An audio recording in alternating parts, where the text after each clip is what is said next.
All right, hey everyone, welcome to another episode of Rader's Radar. Today I have a couple of amazing guests with me. Vit, you want to tell us a little bit about yourself? Yeah, sure. I'm the guild leader of Scarif. I've been working with Rader on Scarif for probably 2.5 years now in terms of group. So quite an experienced player. My Probably one of my favourite modes is TB, which leads very nicely into what we're going to talk about today. That's right, yeah. And can you tell us like just a general idea of like the size of an account that you run? Yes, so I'm around 6.5 million on my account. 3 Galactic Legends at the moment, and very much trying to kind of build up the core of my account, taking into account the conquest characters, really trying to flesh things out a bit at the moment, um, which again I think will be quite important as we kind of move forward. Yeah, all right, perfect. And then we have the infamous Dran. I don't know, Dran, what your record is on number of guild roles that you have currently or have had in the past, but many of you guys may know Dran from around the server. Hi everyone. Yeah, I'm the guild leader of Ilum, and also an officer in Scarif. Been in the Senate since the beginning of 2021, and just hanging in here, basically. Yeah, sweet. And so, kind of today's episode, we're going to kind of cover a little bit of the road ahead, the most recent road ahead that came out just a few days ago now. We kind of talk about that. The idea behind this is not to replace the Senate Roundtable that Lab, Rim, Brax, so many of those guys have worked on before. The idea was to kind of pull in some other voices that aren't necessarily available for the time period of when they record. So like Vit's in the UK, if you can't tell by his accent, and then Dran is from Portugal. So normally they're asleep, long asleep, along with myself by the time the roundtable is recorded. So you'll still hear from those guys as well. Just trying to get a kind of a quick take on the most recent road ahead. So anyway, we'll just kind of jump into things. The road ahead introduced a whole lot of things.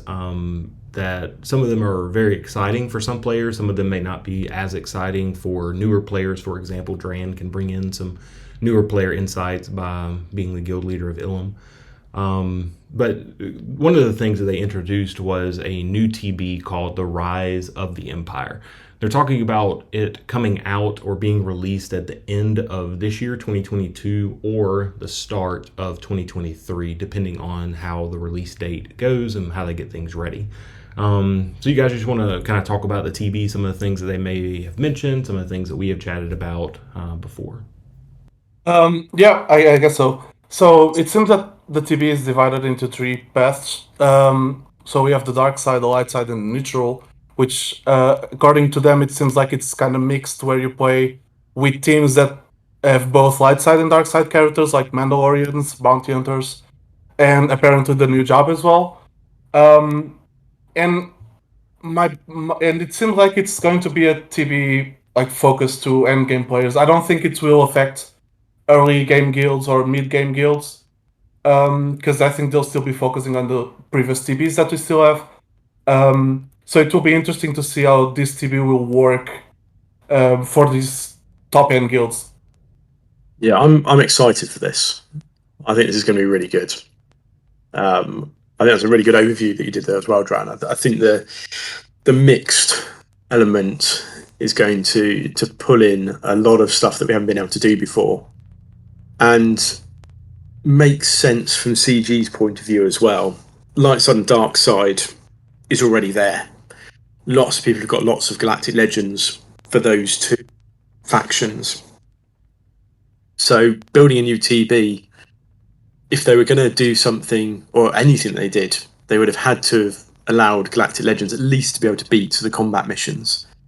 So it would have been a lot of kind of push for people to build up their rosters, but bringing in this mixed zone where a lot of people won't have really strong teams, things that they can throw at it straight away, it does give a new element of progression for a TB without destroying the light and dark side stuff, which is already there, or making that impossibly difficult for people to beat. So, yeah, I think this brings in a lot of new elements which we haven't seen before, and it should be really exciting. Yeah, and one of the things that's kind of interesting is that mixed path, or as Dran called it, the mutual path, where you got kind of light side and dark side blending. Again, we don't know specifics of what the combat missions are going to look like, or what maybe some of the limitations that they're going to put, whether that's relic requirements or specific factions for specific combat missions, kind of things. Similar to light side, dark side. Right now, you have those limits in existence. For example, light side that we're running right now, you've got Galactic Republic only missions. You've got Jedi only missions.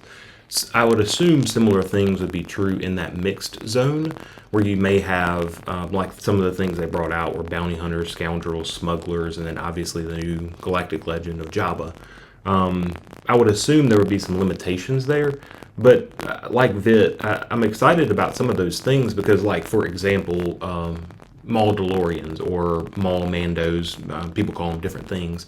But that faction is built around where Maul is the lead, but you've got some light side characters that can really be beneficial or is kind of the key 5v5 PvP type team where you've got Armor, you've got Bo-Katan, you've got some of those light side characters that kind of filter in and help as well. The same would be true for like bounty hunters, where right now in Dark Side Geo, you can't put in Grief, and Grief is one of the key people for running a good bounty hunter squad because he has a dispel, he has a heal, like some of those things that are really, really cool that you could pull in for a mixed path. For example, you could throw in Wat Tambor and put in like a JML and let JML taunt, but you ought to have a full Jedi team. You could run different things around that. So I like the concept of it. Maybe something too we can throw back to you guys too is kind of talking about the storyline aspect that they're talking about incorporating, or maybe have already started the workings of. They kind of talked about some of the storyline things. So, Dran, what are your thoughts on that? It seems like they're focusing on episode 3 and 4 between that period. So we are talking about Rebels, potentially the Bad Batch storyline as well, that it's after the episode 3, Yeah. about Rogue One as well. So it's interesting to see what they'll do with it, and potentially adding the new shows that they also have talked about, like Andor or the new Mandalorian season. I mean, it seems interesting that they choose this era, and I think it's a era where we have a lot of units, we have a lot of story that can be told, a lot of hidden factors as well, and I think it will be interesting to see what they'll do with it. It's going to be interesting to see what they will do with Phoenix, for example, that they talked about having like potential CMs for Phoenix, and we all know that Phoenix is not a great team, so maybe we'll see some reworks for that team, or hopefully it would be nice. So yeah, I think it will be great. I'm a bit concerned with when they said they could add new stuff to the TB, which makes me wonder how does the TB work with phases. So we can dive into that a little bit later if you guys want. Yeah, so good points there, Dran. Anything, Vit, you want to pick up from the storyline aspect of the TB, or maybe some of the things that he had mentioned? Yeah, the planet side of things and story side of things, I think, will lead to more fixed teams being used across this because it's telling a story, because it's going to a particular place in time in a particular battle or scene that is being used. I think we will be constrained a bit more in terms of the combat missions. Alongside that, I think we will possibly see more combat missions we've seen in previous TBs. So if you think of where we're at the moment, we might have 5 missions, maybe 6 missions in a phase. Where we're going into this, because we've got light and dark side, a lot of people at the top end are already going to have 3 light side and 3 dark side Galactic Legends. I don't think the intention is that you can just run your Galactic Legends in every single, combat mission and then just crack on. So I get the feeling we might see more combat missions across phases in what's coming up. Yeah, and that's a good point too. I know we talked about it some, Vit. Is the storyline aspect, I love the idea of it. It's just when it comes down to tangibly playing out in the territory battle, what are those combat missions going to look like? Because if you think of storyline, you think of particular factions being used against particular enemies. So what does that look like? Is it and they made the statement in the Road Ahead post that it's meant to utilize your entire roster, meaning territory battle Omicrons, which most people aren't super excited about. They're not really excited about something that comes around once a month, that is very minimal, in the grand scheme of things, very minimal rewards based on that much of an investment in an Omicron. They're talking about stretching into new teams, or having to utilize new teams, your roster in each phase. They talked about that. They talked about new modifiers for enemies. So is this going to be kind of conquest type things where we have the player has modifiers, the enemy has modifiers, you have global things that play out. Again, we're not 100% sure, but they're talking about utilizing a whole lot of things. I can't imagine, like Vid had said, can't imagine you just go in with your standard Galactic Legend Ray, JMK, JML on light side, and you can just dominate everything. They're surely not going to gear things that way. So I'm curious to see how things play out. We're not sure, but the utilizing your entire roster is exciting, but it's also concerning. Drain, any kind of thoughts there on finishing up the TB side of things? Yeah, I think it's very weird. I really like the map, but I think there are some weird aspects with it because it seems like every zone, every path has like 2 planets. Each has from 0 to 3 stars, and we really don't know how the TB plays out. Is it like the other TBs where you have 4 or 6 phases, depending if it's a third geo? So, and it seems like it has like 6 rims. You have from in to the outer rims. So it's really weird how it will be and how you use our GPs if we have platoons for it as well. It seems like there are blocked planets. So it's really, and it seems like there are planets connected to other planets that you cannot access if you haven't reached there. So it's going to be interesting for sure to see how this territory battle will work out. I think the 6 ring is a really important observation, as you were saying. It does suggest there's going to be potentially 6 phases if they do it in phases. And if they are pushing this towards the higher end guilds, where we may see on each of those planets, and there's 6 planets active at that point in time. There's 2 in light, 2 in dark, and 2 in mixed. That's where I kind of think about if each of those has potentially a couple of combat missions or a special mission in each one of those, we could be pushing on towards 10 plus combat missions potentially in a phase. And that thing of stretching people's roster they were talking about, again, being pointed up at the high end, if there were just 3 light side, dark side combat missions, you could just throw GLs at it. I wonder how broad they're going to make this. But alongside that being broad, you're not going to be able to bring a Gear 12 into this. You have to be bringing Relic 5, Relic 7 teams into this. So I do wonder how they're going to try and balance that in terms of the number of combat missions potentially that we're going to have to do versus how developed people's rosters are.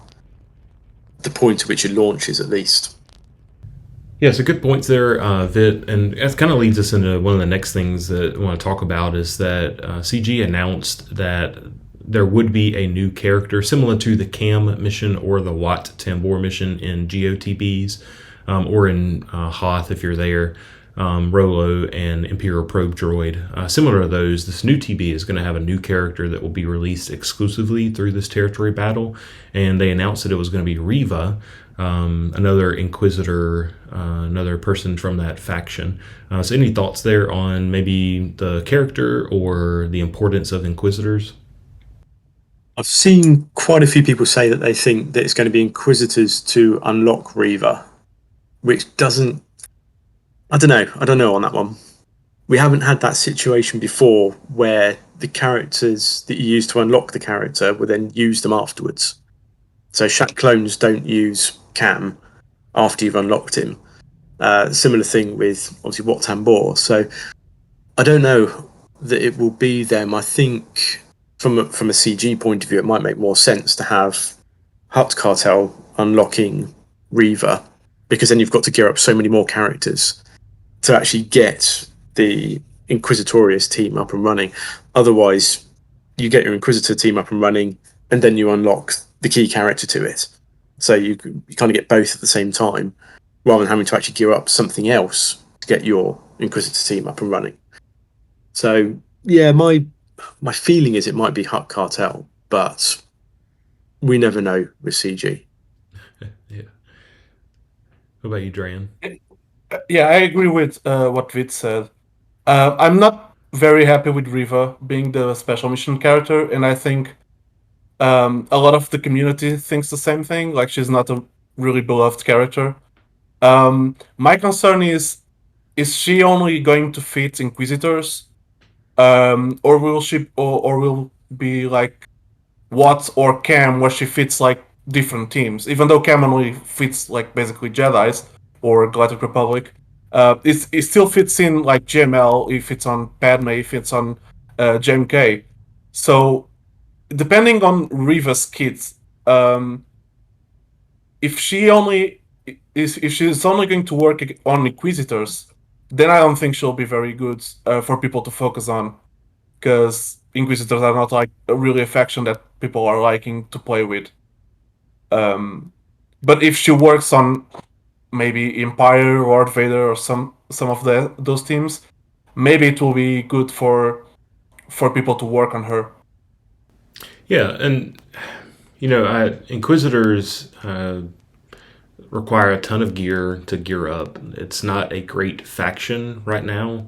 But outside of those things, like regardless of what that is, CG at the point of their release, there hasn't been a special mission character that hasn't been important for something.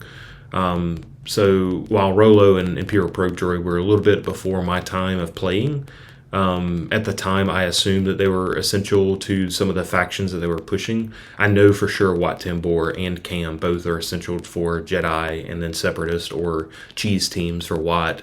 I'm not sure what Riva, what she's going to be. I mean, she's just going to boost up Inquisitors, who then gets pushed out of the Inquisitor squad right now.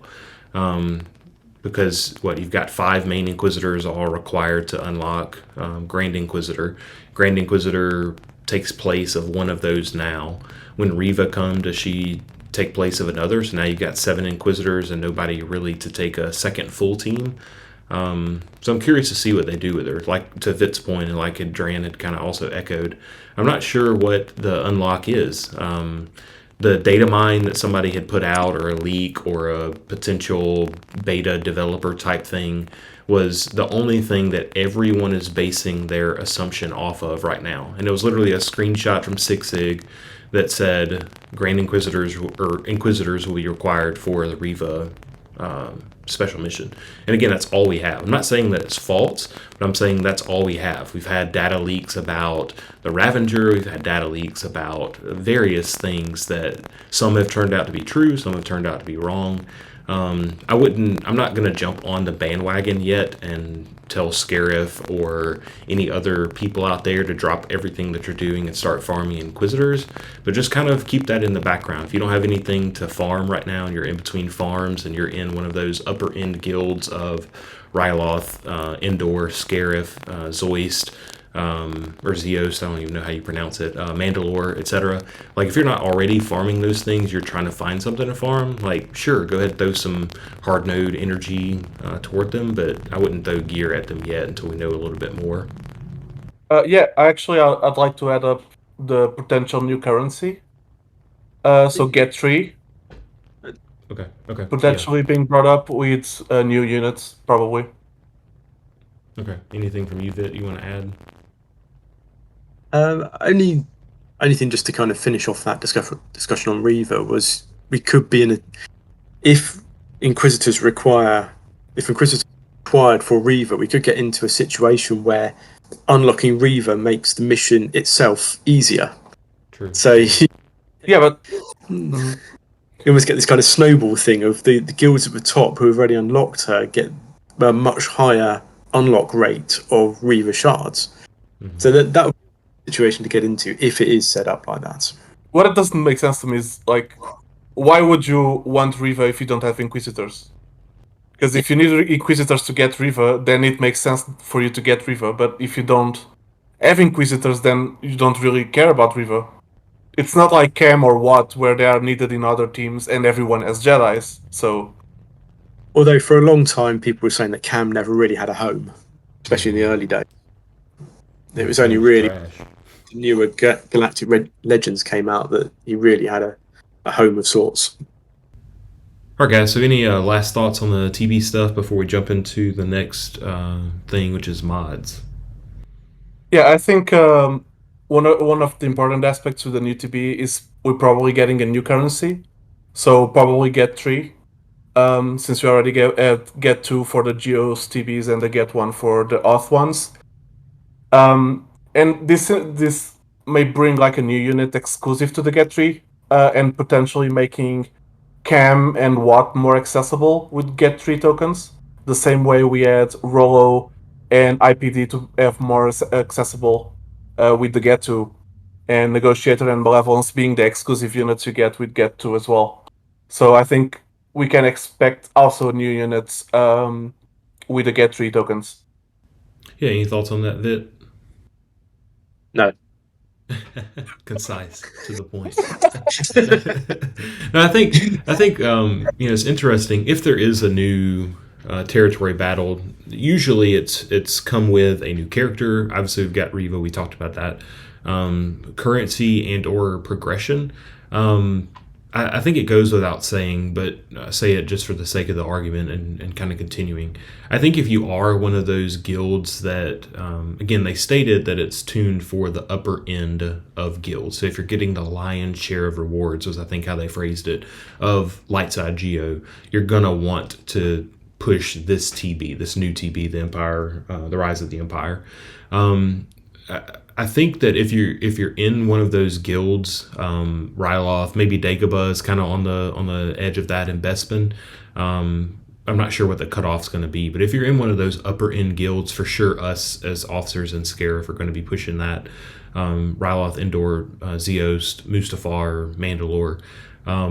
I think that your officers are going to be pushing to that point, so I think it would be advantageous to kind of start looking at that TB as the new thing that maybe you need to start pushing.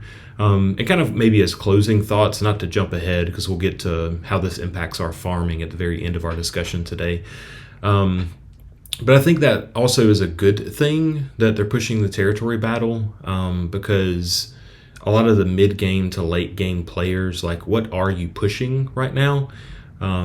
Most likely it's Profundity. Most likely it's another Galactic Legend. Maybe you're building up fun projects, but like outside of that, are you really working on anything? I think this new TB provides opportunities for people to start farming stuff that they otherwise maybe wouldn't, or maybe wouldn't do as quickly, build up as high, if it weren't for the TB. So just kind of a sneak peek of maybe what we're going to be farming and how that impacts us. But just a thought for those upper end guilds as you're listening. So that leads us into... Oh, go ahead, Vit, sorry. I was just going to say something else they haven't said yet is if there's going to be a minimum GP to go into this. Yep. Because both TBs have got a minimum GP to enter it, which I think is 100 million for light side and 120 for... No. Yeah, 100 million dark side, 120 light side. So are they going to a minimum for this under which you just can't enter it? I assume they will, but they haven't said what that's going to be yet. Yeah. If there's a cutoff point, Dhraan, any speculation? I would say probably 250 or 300 million. Yep. If they're aiming for the Iron guilds. Yeah. What about you, Vit? I think it's going to be... thing is, light side TB, you can enter 120 million, which really a lot of guilds at 120 million are nowhere near ready to go into it. Yeah. it just destroys the majority of teams out there. So it wouldn't surprise me if it is a bit lower, maybe 200 to 250 million, but going into it, you're going to get severely wrecked. I honestly don't know. Like I see Vit's rationale on the lower, but you're probably going to get wrecked. I honestly think that they're probably going to put it on the upper end of things, either because it's going to be scaled that high on how the difficulty level, or because maybe they're trying to gate it behind that GP mark to limit the inflow of a new currency, like Dhraan had brought up. I really don't know. Obviously, speculation, but I'm just going to go out on a limb and say it's going to be 350. You're going to have to be 350 mil or higher to get into this TV. So we'll let's see. face it, most guilds going into light side Geo for the first time are going in with Gear 12 teams. Yeah. Yeah. Vit and I talk about quite frequently our first time in light side Geo, where we were happy to get double digits. Like we were leading the guild and we had gotten 10 combat missions. We were so excited. Yeah, it's carnage. Yeah. Gear 12 just isn't good enough. Okay. Any final thoughts before we move on to mods? Nope. No, I think that's it. All right, so the next thing we're going to kind of look at that CG announced was the mod re-rolling. Just kind of giving an overview and then letting you guys kind of talk and discuss. The mod re-rolling, they're going to bring in a new currency called the mod attenuators. It's only going to be used for the re-rolling or calibrating a mod. You can only calibrate a mod once it gets to 6E. So that's a minimum investment before you can start re-rolling stuff. So yeah, like what are y'all's thoughts on that? Vid, I'll kind of throw it to you first. Yeah, this is something which obviously all of us here are really quite focused on mods and looking to develop them and do mod swapping and all this sort of stuff for every TB as it's going on. So any kind of news or mods always something that we kind of focus on fairly quickly. With this, they sort of said that it's to do with sort of taking those good mods and making them great mods to perfect mods and really kind of building up mod inventories in a much better way. Going to be strange because we may start looking at mods in a different way in terms of what's a good mod and what's a bad mod. Because probably for all of us here, if we get a mod with low speed, it's probably gone straight away usually. But I know I had a mod just yesterday that I rolled, which started with 3 speed and still has 3 speed. But everything hit health percentage. So 5 hits on health percentage. Now, I suppose the question for me is that something that I can then take and re-roll the speed to something else? So the speed becomes, let's say, and then can I take those 5 hits on health and convert that to speed? Because then I've got potentially a 20 plus speed mod from which currently has 3.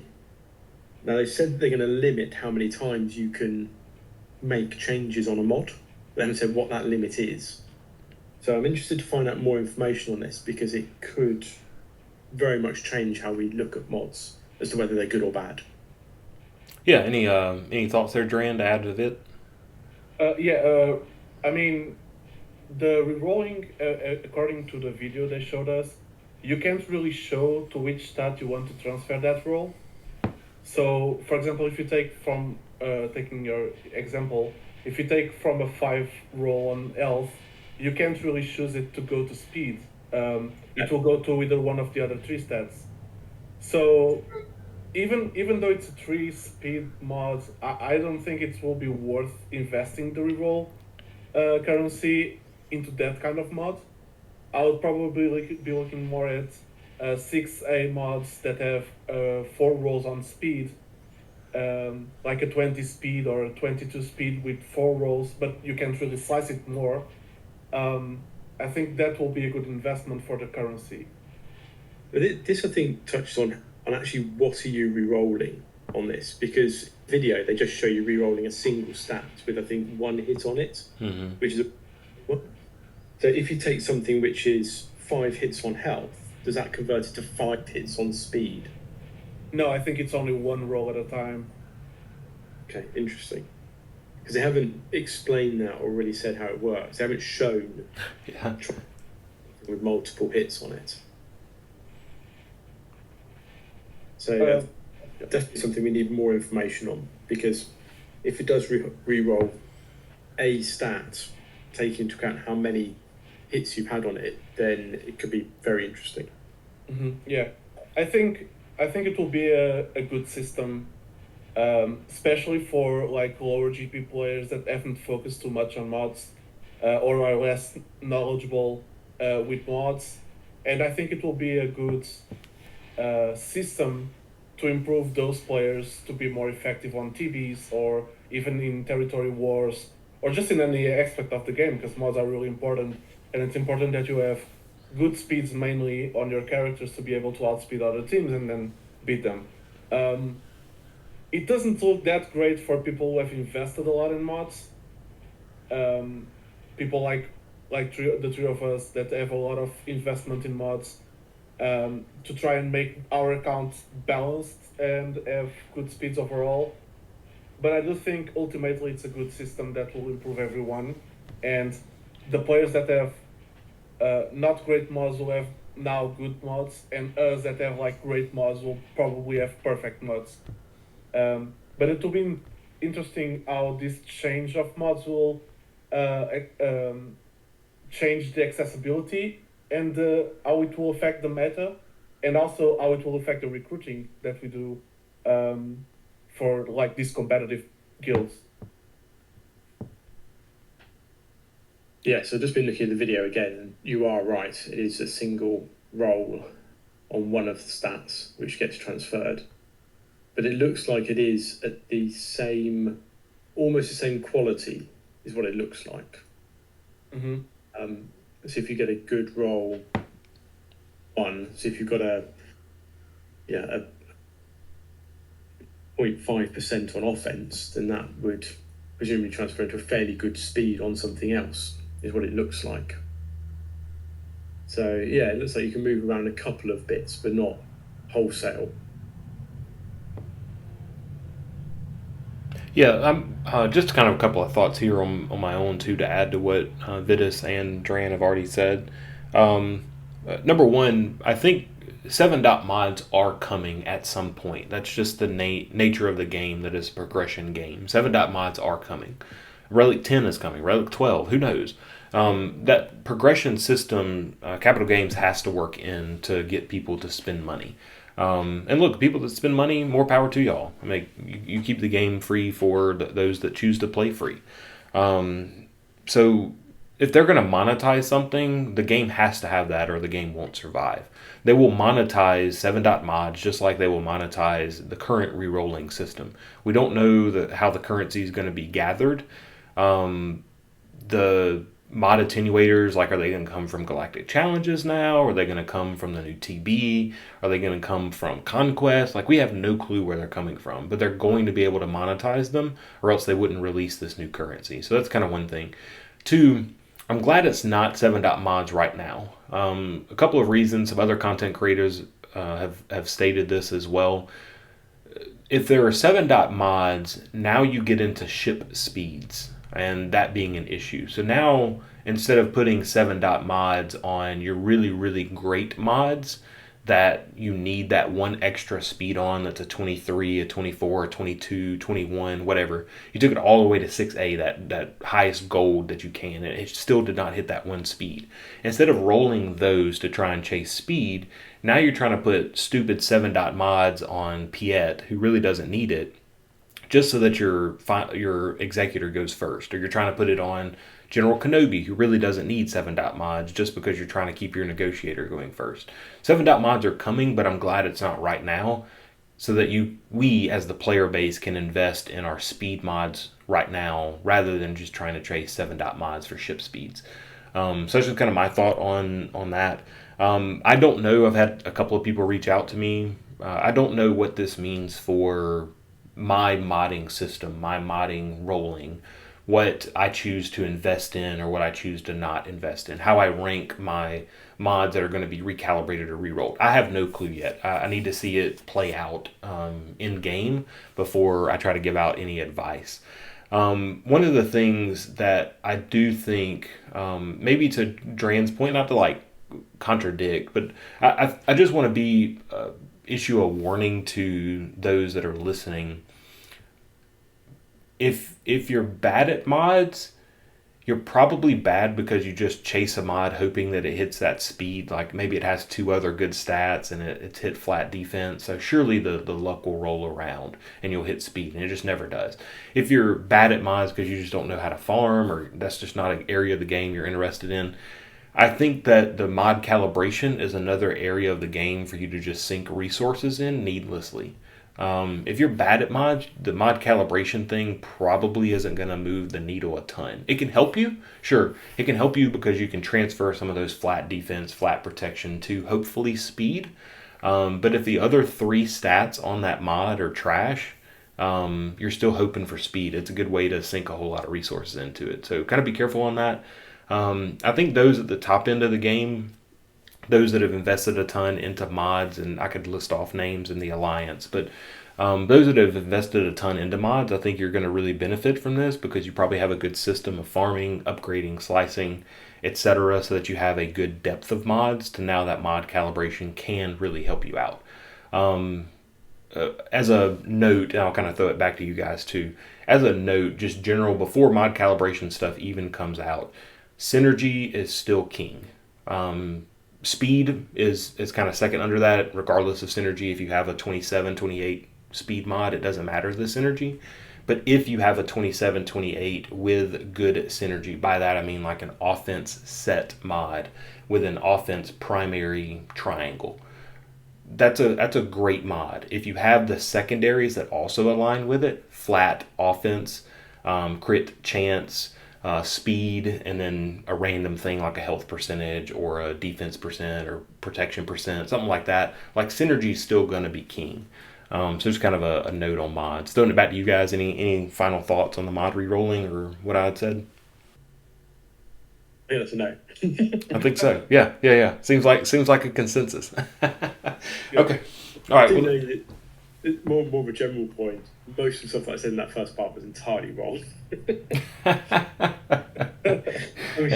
Seriously, I've watched the videos and I've just got it entirely wrong. So I don't know if we want to, because all the stuff that you said the second half was still entirely correct. Yeah. I don't know if we want to do that part again, where we don't just, where I do, just go and talk a load of crap.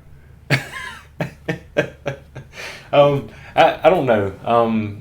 We may leave it in the video. If you're watching and you hear this, you'll hear some of the haha laughing of we didn't edit it out. It made Vit look stupid. I may not. I'm not sure. We'll just keep the conversation moving to save our time a little bit. So that leads us into the next topic of discussion. So they announced mod re-rolling or mod calibration stuff, but they also announced some mod economy changes there at the end of the video and also in the post. And some of those mod economy changes, just highlighting some things, then again, we'll throw it to you guys. Dran, I'll let you kind of respond first on this one. Some of the mod economy changes that they talked about removing 3 dot, 4 dot mods from the mod farming whenever you go into farm, your speed mods, offense mods, protection mods, whatever. Or I say protection, I meant potency. They're talking about removing those. They're also talking about taking the resources to slice mods from 6E and up. They're talking about putting those into the normal where you farm the slicing mats. They also talked about changing the drop rates on the shapes to make them more equal, and then doing some mod store changes as well. So Dran, any thoughts on that? Any insights that you got? Yeah, I love these changes. I don't think anyone will be unhappy with them. I think it will be really well taken by the community as a whole. Me personally, with my alt account, I struggle a lot getting mods from 6C to 6A, just because I don't have, I can't do most of the Galactic challenges because I just don't have the tools for it, and I don't really do conquest that well to be able to gain those slicing materials to get from 6C to 6A. So making them more accessible will allow me and a lot of early game accounts to be able to get those 6 dot mods to a higher and get more speed rolls possibly. So I think that's great, and also the giving more accessibility to the right side mods like cross and triangle. I think that will be perfect because we all struggle to get offense crosses with the offense sets, and I think that will be amazing. And over time, hopefully, help us from a TB from our other events as well, that we won't have to swap as many mods. Got more great mods. We can build up inventories much better. Then the difference in having this set of mods or that set of mods isn't going to be anywhere near as much. I think a lot of us have got a few very, very good sets that we have to move around, but hopefully this will level things out quite a bit across our accounts. Yeah, I also think that it's also a great change because it helps to antagonize a little bit the burnout that players have, especially like end game players. Um, I've seen a lot of players that are willing to quit just because they don't want to bother modding for TBs, because it's a waste of time. They don't want to do it. And I think if you have like more amount of good mods, then you probably just don't need to reroll, to not reroll, sorry, to change your mods, and that will help a little bit on the burnout aspects in connected to territory battles. Yeah, good points there. What I also love the changes as a whole on the mod economy stuff as well. Um, there's not enough triangles or crosses to go around. On those high speed demanding characters, there's just not enough. I'm glad that CG's seeing this and understanding this, and hopefully we'll move some resources that way. Hopefully we get them soon so that we can kind of start farming mods and changing things. Again, I don't have any like changes and recommendations of stuff right now. It's light side geo for me, so I'm farming slicing mats anyway because I don't have the currency to be able to upgrade mods. With also moving them around for light side geo and conquest all happening at the same time. So I'm just farming slicing mats. I don't have anything to update of like, oh, you should hoard up a ton of slicing mats, or oh, you should be getting a whole lot of mods, or anything like that. Just keep doing what you're doing until those announcements kind of come out. One of the things that I really enjoy about these changes is the ability to move from 6E to 6A and be able to farm the same mats or the slicing mats at the same time. So for me as a player who I spent a whole lot of time on mods, I've invested a ton of resources and energy into mods. For me, that helps me out a lot because now all of a sudden I don't have to divert farming slicing mats from 5A to 5C or C to A, whatever. I don't have to do that. Now I can just keep farming those things, and also I get the mats to farm from 6E plus. So it benefits multiple things. I will really enjoy that when that change comes. And I'm also looking forward to just having more triangles and crosses to be able to slice. Um, one thing to kind of hit on, we haven't touched on it yet. You guys may have some thoughts too. The mod store, they talked about the mod store changing. It's kind of a spoiler or a whatever, but buyer beware on those mod store changes. They're they may make those changes to be player friendly, but already I invest a lot in mods. I struggle to resist the buyer's impulse to purchase a good triangle and or a good cross, even sometimes a good square or a circle. I'm like, man, that's a really good mod. It's gold. It's got two out of the four that are good synergy. It's got a 5 speed showing. Like, surely my luck will turn around and I'll buy the mod. And then it turns out that it's nothing. Sometimes it turns out that it's good. They're talking about changing the mod store to be able to have more shapes, higher, what am I trying to say? Higher rarity, as in probably they would remove most of the gray and they would kind of start your base level at purple. They haven't said that for sure. They're just kind of talking about increasing what the mod store looks like. and also allowing it to where you can buy slicing mats with shard shop currency and all these things that they're trying to open up for mods. It's a great thing for players to have more mods available to help out your characters. But again, buyer beware. If you go in and you're like, oh, I have 50,000 shard shop currency, I can just buy all these slicing mats up, you can run yourself in a hole very, very quickly to now where you can't purchase gear. Maybe you need to invest more in mods, but you can't purchase gear with shard shop currency like they're talking about as well. Maybe all of a sudden now your 20 million credits that you felt really good about in a mod store refresh one day, there's like 3 really good mods.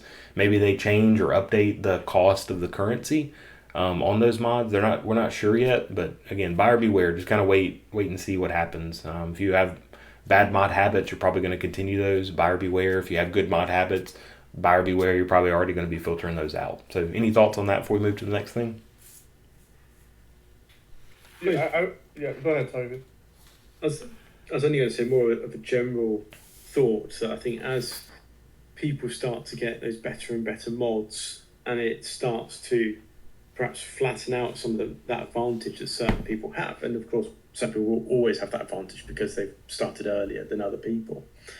I think more differences that we're going to see between accounts in GAC and TW is going to start going into which of those key characters have you got and what data prompts have you got. So I think that's going to be the bigger differentiator than mods has been in the past. Yeah.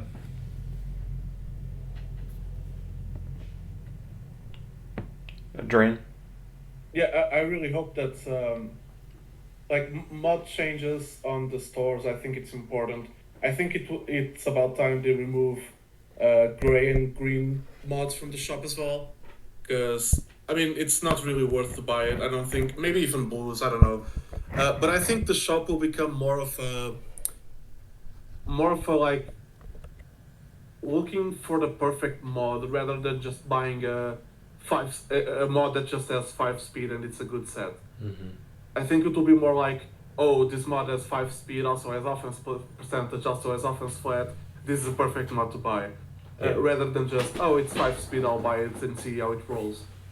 It also depends on how they will change the prices. Like, because right now we have mods that cost almost 4 million credits, which is quite a lot for some people. And it's kind of like a thing for the rich credit people. So it's hard to see what they'll do about it. Yeah, I do think, Dhraan, to your point, like those good synergistic mods is what you were talking about. Not only do you have 5 speed showing, but you've got the stuff that you want as secondaries. Percentage, it goes with the set. It's a good balance for a character that you're looking for. So crit chance or potency, for example, on an offense mod that could go well with key characters. Things like that are going to be really high in demand still. But with the also the change, kind of tying it back to our previous conversation, with the change also coming of mod calibration stuff, it's going to be easier to rationalize to yourself to buy those mods that are good and synergistic. Not saying that you shouldn't have already, but like it's almost going to be an automatic buy now, because now you have even more resources to invest into that mod because they're coming at you faster. So I do think that it's gonna require a lot of discipline from players moving forward on those currencies that they're spending. So good points there. Last little bit before we get into Java and kind of wrapping up this discussion.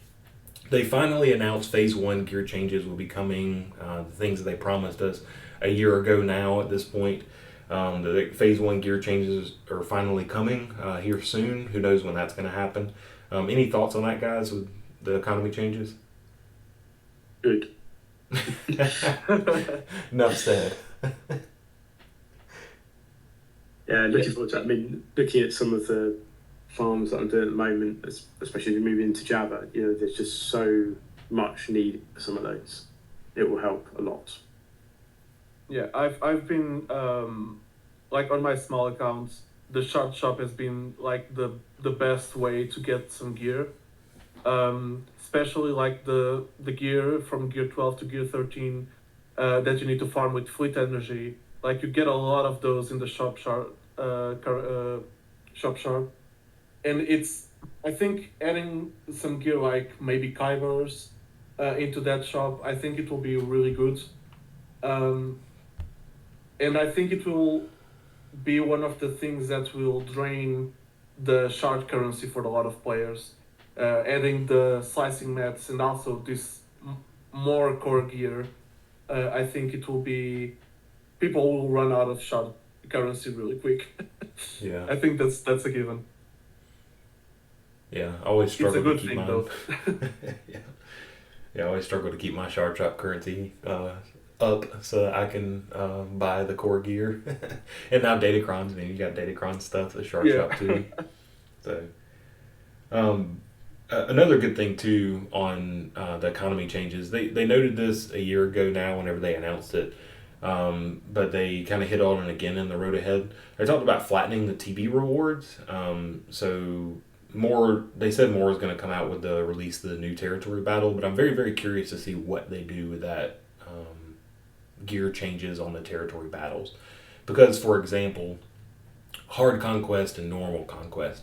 Normal conquest, your gear stuff, you may only be able to access it because that's where your GP is, or maybe that's where your account is, and you just choose to have an easier path in the normal side.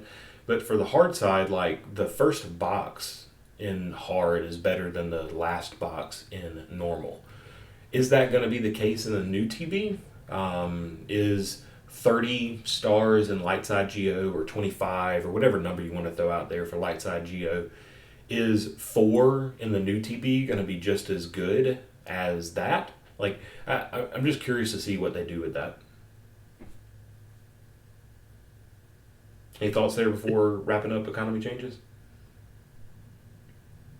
No, I think in the last TB, I think we worked out that probably about 8 stars in Geo was better than about 30 stars in Hoth or something. Yeah. So we switched over at that point. Mm-hmm.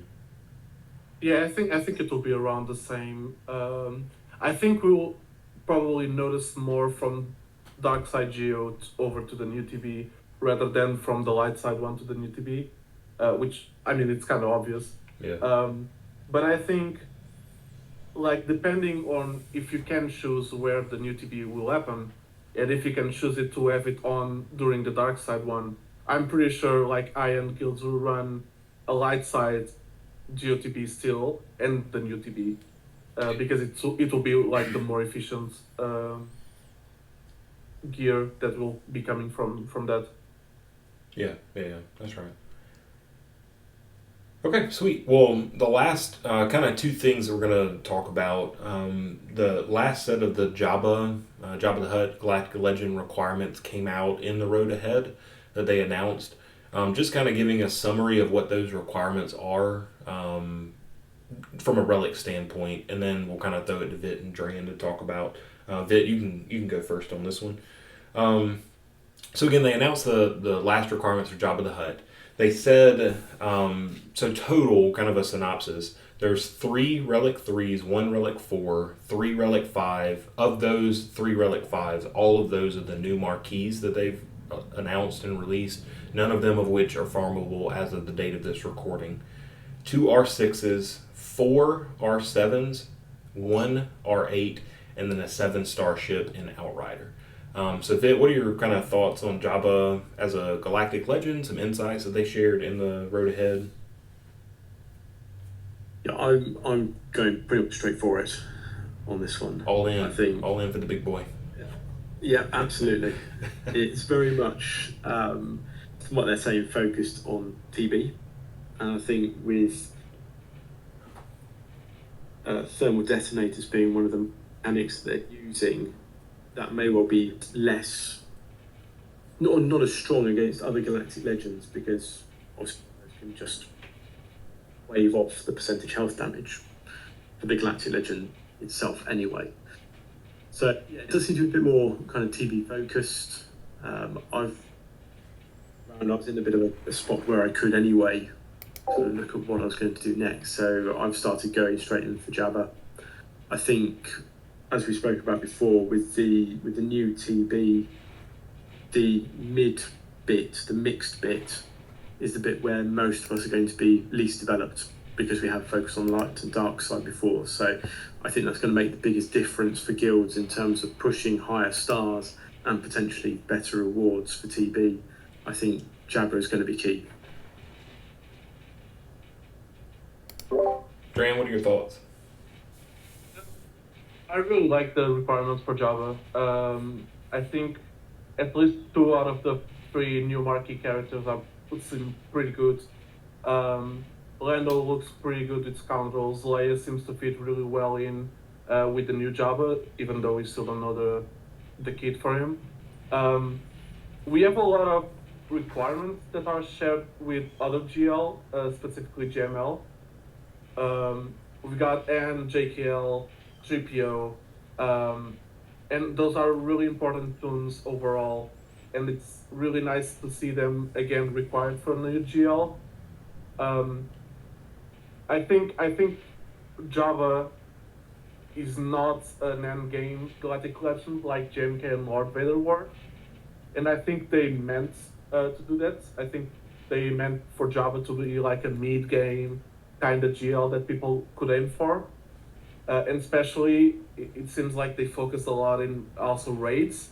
So maybe Java will be a big help for CPIT guilds that are trying to beat it for the first time. We'll have to see about that. But I think I have a good point that came out to me the other day was Croissant Kids as a payout. And usually for payouts to be available, you need a leader character that also has a payout for able to get it. So I think Java will have a payout as well, and that will be interesting to see what the payout will be. And Leia also has a payout, so it makes sense for Java to have one as well, even though it's not technically a bounty hunter. Yes, the Kasantan one does say on his payout, if the leader, a Galactic and Hutt cartel, of course there's only one of those, and if he wasn't paying out a contract, then that would never ever happen. Yeah, so exactly. I think you're right on that track. I'm also interested to see who goes with Jabba the Hutt, because they have said that it's a very thermal detonator focused team. But actually, if you look through who is Hutt cartel and thermal detonators, there's not that many. We're really talking kind of mob enforcer, greeder. Yeah, there's not many. I think there might be one more, but I can't. The new Leia as well. Yeah, Zam does some thermals, I think, too. She's not the Hutt cartel though. Oh, okay. Yeah. Yeah, so it may be that we get a fair idea of what that team is going to look like, depending on how focused it is on thermal detonators. We still may get as well a conquest unit for Java, like we had for JMK and Lord Vader. Yeah. So, and now Rey as well. So it's pretty likely that we'll get eventually a conquest unit for Java. And I think many of us assumed that Bib Fortuna was going to be a marquee character, and perhaps Bib Fortuna will be the conquest character for Java. Yeah, very well could be. There's no telling. One thing that hadn't been mentioned yet, they talked about on the his ultimate is gonna call out the Rancor to instantly defeat an enemy non-GL, non-raid enemy on the opponent's side. It's curious that they're using that. Again, Java may not be tuned for PvP, Grand Arena, Territory War type stuff, but it's curious that the Rancor is going to call out an instant defeat when they're releasing right now the Cycle of Conquest is on Ben Swolo, who has instant defeat immunity. I just think that the two being paired right there next to each other is kind of an interesting contrast. So maybe Jabba's just terrible at PvP and only for raids, and people should go after him because of that, or territory battles. But I don't know. Like if he's not defeating any Galactic legends, where does he fit in? Where does he slot in? So I'm not sure. It's just curious with Swolo having a instant defeat immunity, and Jabba coming out and his Rancor is instant defeat. So, just a curious thing. One of the things too on Jabba that I know Vit and I have talked about. He's a neutral galactic legend. They announced that he's not force sensitive. Those were the words that they had used. So my curiosity is, how do we farm his galactic legend tickets? Right now, for a dark side GL or a light side GL, you farm their tickets from light side or dark side energy. Obviously, dark side GLs you farm from dark side, light side you farm from light side. Jabba, if he's being neutral, do we farm it from ships? Do we farm it from Cantina? Do we farm it from both? Do we get the currency from the new TB? Do we get the currency from mods? Like, where does the currency come in to be able to get his GL ticket farm? I know that a lot of players at the top end, some may be in Mandalore, some most likely in Caw Patrol, Maul, the top end guilds. A lot of those big whales that are there have been hoarding regular energy for a long time. I'm talking 30, 50, 60,000 energy saved up and ready for whenever the next GL dropped. They didn't have to spend money on energy to try and get to the Galactic Legend or Ultimate that much quicker. They have all of that energy saved up. They can just drop it on Cairo nodes and farm up the tickets there. If CG pulls the rug out from under those players and they've been hoarding up energy for months on end, I find it kind of like a haha funny. Those players won't at all. But like, that's just typical CG. Like, as soon as you think you have the formula figured out, they're going to change it and pull the rug out from under you. So I'm not saying that it is going to be a different energy. I just think it's curious that he's neutral and it's not the precedent that we're used to. Any thoughts there on that, guys? I may have interpreted it wrong, but I don't think they meant neutral as in like not having a faction. What I think they meant is that you'll be the first GL that will not be a force sensitive character. Mm-hmm. But I think it will still be a dark side, because I don't think, at least for me, it doesn't make sense for him to be neutral when you have a lot of characters that are clearly not dark side or light side and are still marked as that. One example is Wampa. Like, you can't really say that he's a dark side character, like he's a creature, whatever. Doesn't make sense to me. But I think it may have been interpreted wrong. Maybe I didn't catch that part. But what I understood is that he'll be neutral, as in he'll be played with light side and dark side characters. Mm-hmm. But he'll still be dark side. That's what I understood, at least. But I may be wrong on that. No, I think the force bits that they're talking about, or the not a, I think they're saying basically not a force user. The first Galactic Legend which doesn't use the force in any way. Yeah, it's probably saying. Yeah, I think that's what they meant as well. I don't think they meant as like in neutral, like not having a faction. Yeah, that's not true. Faction, like not having an alignment. Yeah, and you know, all of that is true. I'm not saying that he is going to be neutral. I just think the wording of non-force user just leads me to more questions and maybe cynical of, you know, not having an alignment faction of light side or dark side and pulling out the rug from all those players. That's kind of where my mind went whenever I heard that. Yeah, but even if he indeed is neutral, I think like it makes sense that the tickets could be farmed in both light side or dark side energy. Yeah. I don't think CG will be a dick to throw the finger to those players. Well, whatever they do, CG will get flack for it, I'm sure. yeah, absolutely. One of the other things to pull out about Jabba before we go to this next bit is that they stated in the road ahead that he cannot be used in an ally slot. Every other GL can be, not that that's their best place, obviously, but every other GL can be used in an ally slot because of Jabba's size and the mechanics that they're trying to work into. Like in the video, we saw some gameplay where even if he is the leader, he's kind of behind everybody to fit in his size, rather than in the traditional leader spot in the middle in the front row. He's going to be back behind everybody. I just thought that was interesting, like that he can't be put into the ally slot at all. So it's either you use his lead or you don't. you don't use him. Like you're forced into it. So I just thought that was cool. No, I think you can use it as an ally. I think what they meant is you can't, like when you do, maybe I misinterpreted it as well. I'm not sure. But what I think they meant is when you do a dark side battle and you have to pick a friend, you can't pick Jabba. At least that's what I understood. Because you can still like pick a friend's JMK or a friend's JML to aid you in your battle.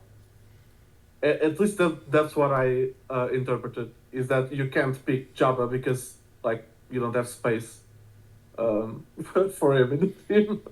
Yeah, and it could If be you're already that. running fine. Yeah, I interpreted it as both. So like you can't use him if you're borrowing from a friend, like an ally slot. Yeah, because I think they showed in the video. I can go ahead and watch it, but I think they showed a video where he was not the leader and he was in the back line. But maybe I didn't see it well. Yeah, see, I I'll saw check on that that in as real quick. his like Jabba's there as the leader, but because of their wording in the video, whenever the developer was doing the insight on it, that because of the size, they have to put him behind, or else you're never going to see the other allies around him. And there was only 5 characters in that, Jabba being one of those, instead of 6, like you were borrowing from an ally. Yeah, maybe. Yeah. Yeah. Again, it's subject to interpretation right now because we just don't have the information on it. So there's no telling. I did see an interesting discussion on what speed he's going to have. Yeah, he's a big boy. He's a big boy. 0. Yeah, yeah. The first 0 speed character ever in the game. His Galactic Legends are typically faster than every character, but he's not exactly. It would be funny if his speed would be the all of the other speed from the characters together. And I could see it whereby he makes all of the other characters on the team very fast instead. Yeah. So he's slower, but everybody else then just like gets massively fast. You know, because if you're not, he'll eat them or something. Yeah. Yeah. Cool. Well, to wrap up the discussion for today, the discussion of Jabba, new TB, leads us into discussing what we're farming, what you're farming now, what you may change because of these announcements to change your farming into. So, Dhraan, why don't we start with you? What either did you just finish up? What are you currently farming? And then what do these announcements do? Should it change what you're farming or what other players are farming? Yeah, so basically I just finished up farming Profundity. I unlocked it when the event came up, and it's going to be seated at 6-star for now. And right now I'm just going for Jabba because that's like the main thing that I have available on my accounts. Just like for other people to know, I run a 9.2 million GP accounts with all the 6 GLs and most all the important characters except the Grand Inquisitor. And I think I'll be focusing on Jabba. Regarding to what people should expect or if they should farm Jabba, I think anyone who has GML should probably farm Jabba because they already have all of the requirements done. And the other requirements are really important characters. So Boba, Fennec, Aura are all 3 important bounty hunter characters, and Lando seems to fit really well with Scoundrels. So the investment you do for Jabba seems to be a very good investment, perhaps compared to other GLs. So I think it will be a really good investment for people to go for Jabba. Maybe not as a first GL because it takes a while to get JKL. But for sure, for people who have JKL and are going for GML, or people who are already far into the game, I think Jabba will be a priority. Okay, what about you, Vit? I think looking at the way they've positioned this one, it's almost a progression GL for guilds, is the way I kind of look at it. They're adding nodes which are specific to him into the previous TBs. because obviously he wouldn't be able to be used in those with the mixed team that he has particularly well. So I think it's being almost sort of put forward as guilds that are looking to progress in TB. This is the character that can help those guilds do it. Whether it's the current TBs that they're in, which is why they're adding the nodes, but very much progressing into this new TB, which is there with a set of nodes which you're probably not going to be able to do unless you have him or some other very specific teams. So I mentioned earlier, I've jumped straight onto this. I've just been doing a few kind of fun teams in the background. I haven't been doing a GL farm over the last couple of months. So this is one that I've now started on. I won't probably have him ready for the first run of this new TB, but it's certainly my main focus now. Nice. And you're 6.5 mil with 3 GLs, right? Yeah. Okay. Yeah. So I'm 6.3. Let me double check. Right at 6.3 mil GP. I've got 3 Galactic Legends, JML, Jedi Master Kenobi, and I just unlocked Supreme Leader Kylo like 3 months ago, maybe. I'm currently farming Profundity, so as soon as I got done with SLKR, I immediately jumped onto Profundity. I should have a 4-star unlock by November. I doubt I'll have enough in October. I'm just stuck behind on dash shards and relic stuff from Cantina farms. So I'll unlock Profundity by then. After that, I'm probably going to be in the wait and see camp. I'm probably just going to start hoarding my gear and kind of seeing what comes out.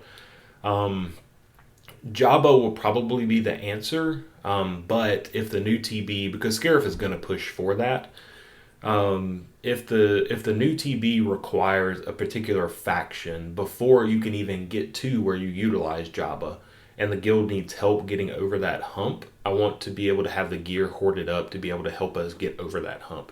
Even if it's throwing gear at Phoenix or trash Inquisitors or something like that, like I'm just going to hoard up the gear and be ready.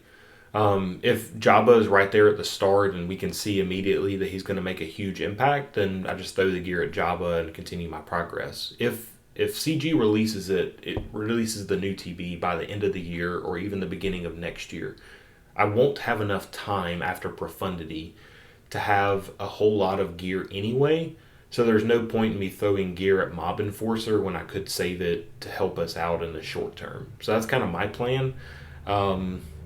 Before Jabba came out and the requirements about the new TB and all that stuff, I was about to go straight into building Starkiller. Like that was going to be my next plan with 3 GLs. I don't have Starkiller, so he was going to be my next plan. I'm about to unlock Maul probably in the same time I do Profundity, so I'll have a Maul DeLorean team up and ready that'll help out in the TB as well. So that was kind of already in my plans. I dropped Starkiller, keeping Maul DeLoreans. I was hoping to go after Rey to kind of round out light side GLs and help out the guild in light side GO, and she got dropped like a hammer. So Swolo will be with my JTR team, and that's just kind of where he'll be. So anyway, that's my plan. I think to kind of echo and wrap up the discussion, I think to Dhraan and Vit's points, I think CG made a wise choice financially wise choice in allowing Jabba to be somewhat accessible for the mid game and even maybe alluring because of people's love for Jabba and the early Star Wars stuff, that you can go and get him as an early player. You have nodes in Hoth, you have nodes in Geo, you have nodes to be able to take advantage of this new territory battle that's coming out. I think they were wise in that to push people to get Jabba, even if he's not going to be quote-unquote meta-defining as most other GLs have been in PvP, territory war, grand arena type aspects. If he's not going to be that dominant in those modes, why should I go get him? Well, release a new TB, put out new nodes and old TBs, and everybody's just going to, oh yeah, we got to get him. I think they were good in that. So I think that Jabba will probably be most people's third GL that they get. If you already have all the GLs, obviously it doesn't matter. You're going to go get Jabba, kind of like Dhraan. If you have 4 or 5 GLs and you're in between GL farms, Jabba's probably the answer. His requirements really aren't that bad. Sure, a lot of Carbanti, sure, a lot of Kairos. That's every GL. It's that's just the nature of it. The relic requirement isn't that steep compared to Lord Vader, in my opinion, and Lord Vader's requirements for the way that Vader builds mastery from his teammates or his allies. Having also high relics, like Vader's just a huge investment in terms of gear. I think Vader will stay the last GL that someone farms, and the number of GL where Jabba fits in probably fluctuates depending on where you chased. If you rushed SLKR first, if you rushed JML or JMK first, like all those things change depending on roster. But I think Jabba sits solidly right there in the middle for most people. Kind of third, fourth GL, somewhere in that frame. Anyway, I think for most people, if you're listening to this, you don't know what to farm because of this new TB. Jabba's the answer because CG has said blatantly that Jabba will be key for this new territory battle. If you don't know what to farm, I would not personally recommend farming Inquisitors because we don't know 100% for sure if it's going to be required for Reva. We know 100% for sure that Jabba will be key in this new raid because they've stated that. So instead of throwing gear at Inquisitors or Phoenix or whatever you're speculating about, I would throw it at Jabba if you're unsure of what to farm. So anyway, that's kind of my closing thoughts. Anything else from you guys? I've got one thing to say. So they said there will be a new Roadhead in November. We're also expecting a Crumbs puzzle anytime soon. I think it will still be this month. Yep. And I'm kind of interested to know what you guys think it will be on Crumbs puzzle. But as for me, I think we have a new raid coming soon. And I think they've hinted us with some things like saying that Jabba will be very good in raids. We've got Bush Leia with the Omicron that is meant for raids as well. And we also got Aura that is, I think she has an ability tied to raids as well. So I think we might see a new raid coming out probably next year. And Jabba will be pretty important for it. Okay, Vit, what are your thoughts? Or do you have? I think this is one of the certainly one of the most exciting probably releases from CG for a long time. With the new TB, with the changes which are happening, with everything else, I know this is all of the stuff in here. I think has excited me in terms of what's coming for the game. Yeah, I'm excited about the changes as well. Dhraan, to your point, Crumb's puzzle, like I haven't put a ton of thought into it. I'm going to go out on a limb here, and everybody listening can comment or at me in the podcast discussion channel or whatever. I think that they're going in Crumb's puzzle that he's going to announce a Death Star raid mission within this new territory battle. Here's why. There's a storyline that CG is telling. It's called The Rise of the Empire. What is the progression of the Rise of the Empire? You get to the Death Star. What is the progression of killing the Death Star? You get Luke's X-Wing. Like, I think some of the key things that they've kind of hinted at along the way, we'll finally see when this puzzle comes out. So for the announcement of the Death Star raid battle, whatever thing, because they talked about it, intergalactic, it's storyline, blah, blah, blah, whatever. Maybe it's toward the end and most people will never get there for a year or something. I don't know. But at the end of this new section that you unlock after we've gotten Crumb's puzzle, after all the things come out, we get their marquee release, etc., you'll get this new zone that'll open up in the territory battle where you can compete in this Death Star battle thing. Luke's X-Wing may be a requirement, Jabba may be a requirement, who knows. But I think that'll be kind of the key that they're unlocking. The community's been begging for some sort of Death Star raid battle at some point along the way. I think it'd be really cool in the storyline that they're telling, because CG did mention in the video about the construction of the Death Star. I think that's just going to be a progression, and Crumb's puzzle will kind of help us there. So, hot take, at me, talk about it. Let's get after it. Everybody's like peeing in their pants, excited right now because of me saying that. you may not have noticed, but there's already a Death Star in the territory battle. Where? If you look at the map in the dark side, right at the Oh, outer rim. yeah. There's a Death Star there. Oh, nice. Yeah. And they do mention the Battle of Yavin as well. They did mention the Battle of Yavin a couple of times. Yep. So anyway, I'd love it in Crumb's puzzle. I think that'd be a cool puzzle unlock. He said it was going to be the most. Crumb has said that this puzzle was going to be the most difficult one yet. What better thing to reveal than a Death Star battle / raid? So anyway, that's my thought.